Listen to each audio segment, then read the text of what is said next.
Thank you for joining me this Monday as I present my proposed budget for fiscal year 2020-2021. I've often thought about what it would be like to deliver this final $9 billion budget as mayor of Miami-Dade County. As recently as 4 months ago, I expected smooth sailing for this coming budget year. But now, given the COVID-19 pandemic, we continue to face uncertainty. Nevertheless, over the past 9 years, we have set a healthy financial course to protect our taxpayers from high taxes while delivering quality services to our 2.8 million residents. Early in my administration, we rolled back a property tax increase. This has resulted in nearly $2.2 billion in savings for the taxpayers of Miami-Dade County. That's almost 1,913 for the average homeowner. Since 2011, we've also saved taxpayers another $1.8 billion in interest by renegotiating bond sales.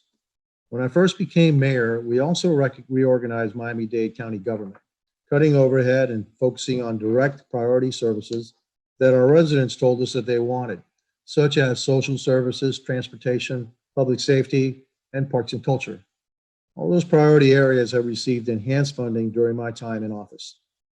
Now that we're facing a pandemic, we have been able to ensure the efficiency, security, and public health standards to continue the services our residents expect. For instance, for the upcoming elections, the proposed budget includes $6.4 million for 14 days of early voting at 33 sites. In addition, we will implement a ballot chain of custody tracking system and extra cybersecurity software to protect everybody's vote. This is one of the many ways that we are improving government operations for a better future.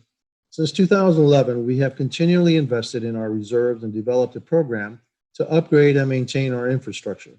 We have always ensured that recurring expenditures are covered by recurring revenues. So this last proposed budget should have been a slam dunk after nearly a decade of smart budget planning. But as we all know, the COVID-19 pandemic has changed everything. Beginning in March, as cases spread to Miami-Dade County, we quickly moved to protect the most vulnerable, our senior citizens, and those with high-risk medical conditions. We isolated seniors and created a meals program delivered to their homes to keep them safer at home. All of our decisions have been based on the advice of our esteemed medical experts, along with state and federal public health agencies. Eventually, we had to close everything except for essential services to protect our citizens and avoid having our hospital system overwhelmed. I understand this has been painful. Our local economy nearly ground to a halt. This all has happened to economies all around the world that have had to shut down. The county's tourist tax and sales tax collections plummeted. Transit services was scaled back as ridership decreased. And fares were suspended so that riders could board through the rear doors to protect our drivers. Cruises remain suspended, and passenger air travel has dropped by 90%. Just about all activities and businesses that typically drive our economy dropped dramatically. But we never stopped providing critical services. First responders remain in the field with expanded duties, protecting the health and welfare of our community. They are enforcing emergency orders, helping at testing sites, and going to the homes of those with special needs to test them. They've been doing all this while continuing to respond to calls for service. Corrections officers, transit operators, and election employees continue to do their jobs, but in much more perilous conditions, even as we took immediate measures to protect their work sites. Employees working in solid waste, water and sewer, animal services, and juvenile services all continue providing vital services to our community. Throughout Miami-Dade County, we have completely changed how we do business. To ensure public health, a large number of county employees are working remotely from home, and we have found that productivity is actually up. This presents a new way of delivering services in our community's future, helping alleviate road congestion in the process as well. Hundreds of county employees have been reassigned to tasks necessary to respond to the pandemic. They're serving in call centers, accepting applications for unemployment, distributing much-needed food, and working as surge teams to spread information and supplies to residents in COVID-19 hotspots in our county. I have never been prouder to lead our county employees as I have in the past few months. For example, our Parks and Animal Services staff, among others, have led bulky food distribution and surge teams. Our libraries have been in the county's main drop-off and collection sites for not only unemployment applications, but also SNAP food forms and other vital relief assistance. In getting our residents back to work, this proposed budget establishes the public library's Adult Learning Academy. Our libraries are now open for more hours than ever before. They've expanded tutoring, books by mail, and talking books programs, all in an effort to better serve our community. We're investing in our youth in a wide variety of ways at our libraries and parks and through programs at-risk youth. The proposed budget continues our commitment to the Youth and Community Safety Initiative. This supports collaborations between the Miami-Dade Police and Parks and Recreation and Open Spaces Department to help our young people succeed.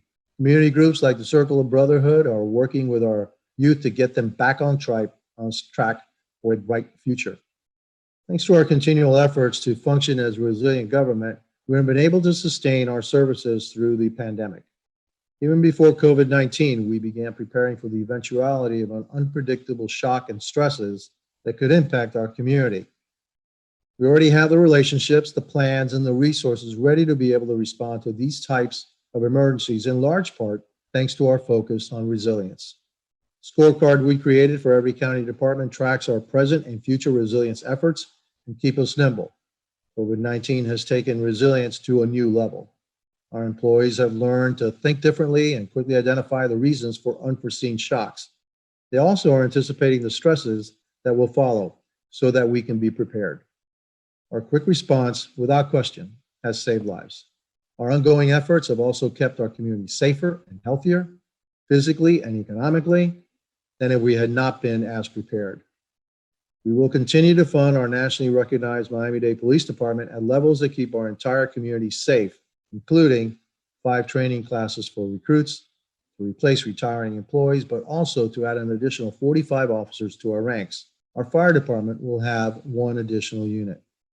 A key component in keeping our community safe and getting people back to work has been our transit system.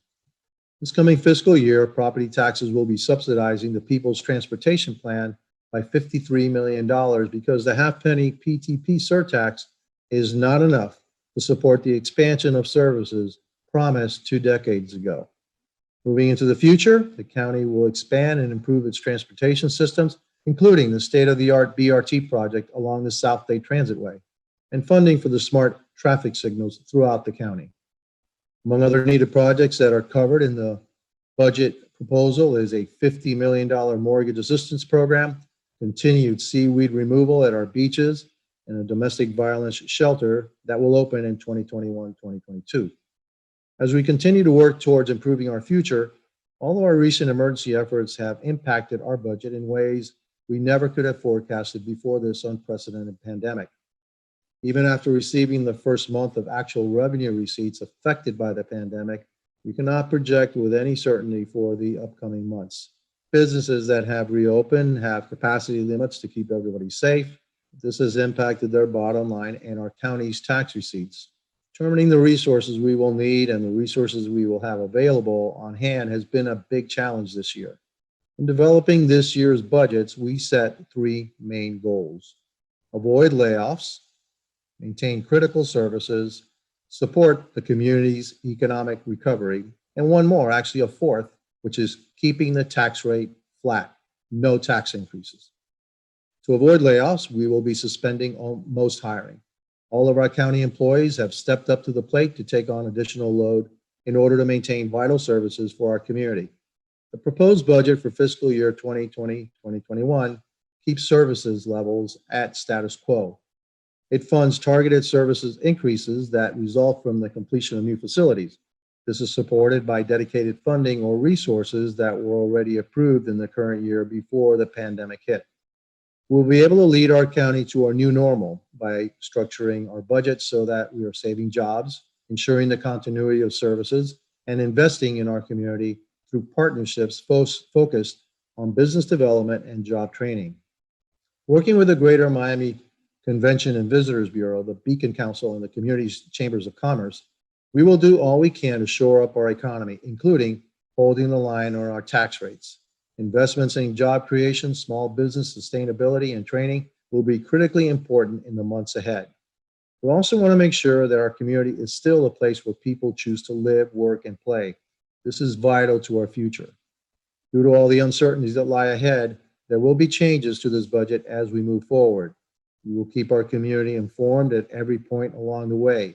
There are no words to fully express the gratitude I feel for all the support that we have received from the Board of County Commissioners, municipal leaders, and officials at the state and federal levels.